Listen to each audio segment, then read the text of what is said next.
Здравейте, аз съм биоенерготерапевт Веселина Янкова. Сега с тази публикация ще разбия много установени норми, порядки и убеждения в традиционната ни медицина. Ще обясня от енергийна гледна точка как може да се справим с диабета и да заживеем качествен, нормален живот, като първо всичко зависи от нас самите естествено и второ от получаване на правилна и качествена помощ. Енергията много успешно въздейства на диабета и помощта на енерготерапията и алтернативната медицина, в какъвто и вид и форма да е, която ви резонира на вас и на интуицията, е абсолютно правилното нещо. Но хората болни от диабет забравят и не правят своята част от излекуването. Той за това не се получава с традиционната медицина, а това е те самите да се дават любовта към себе си и насладата от живота си. Няма кой друг да им го осигури, за да премахнат причината за появяване на болестта и нейното постоянно подклаждане. Аз самата имах преддиабетно състояние и няколко години бях на хапчета. Когато отключих дарбата си, първо излекувах себе си, според мен това е правилният начин, а после започнах да лекувам другите. Бях с преддиабет, инсулинова резистентност, метаболитен синдром, дифузна струма на щитовидната жлеза и възел, хипертония и дископатия. Всичко е вече в историята и към днешна дата аз не пия никакви хапчета от години.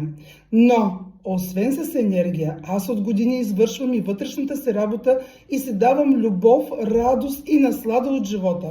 Сама се огаждам и обгрижвам от сърце и душа и зная, че най-доброто и здравословно нещо на себе си е да обичаш и обгрижваш себе си, поставяйки своите нужди и потребности на първо място, а после на другите, но никога да не е за тяхна сметка. Начинът на излекуването е да се спазят всичките горе изброени условия, да се намали или елиминира глутена, да се намали или елиминира стреса и да обичаме и глезем себе си с много любов и наслада. И още нещо забраните. Те стресират допълнително тялото и всичко забранено става много желано, а след това акумулираме вина и самонаказание, че сме безволиви и не сме издържали. Позволявайте се сладко, шоколад, сладолед, безглутенови торти и сладки, защото буквално така храните душата си, а и сладкото дава много земна енергия и ни стабилизира, изравнява енергийните ни процеси. Това обяснява някой път неистовата жажда за шоколад. Примерно, някъде е имало отечка в нас и загуба на земна и лична енергия. Изобщо, направете се истински, не илюзорно щастливи и понеже щастлив човек болен няма, по такъв начин ще се позволите на диабета тихо и ненатрапчиво да се отиде. Да, дори и той ще напусне вашето тяло, защото вашата вътрешна среда вече не е стресова и не обичаща себе си и той не може да вирее в нея.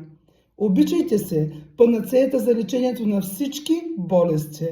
Аз съм биоенерготерапевт Веселина Янкова. До нови срещи!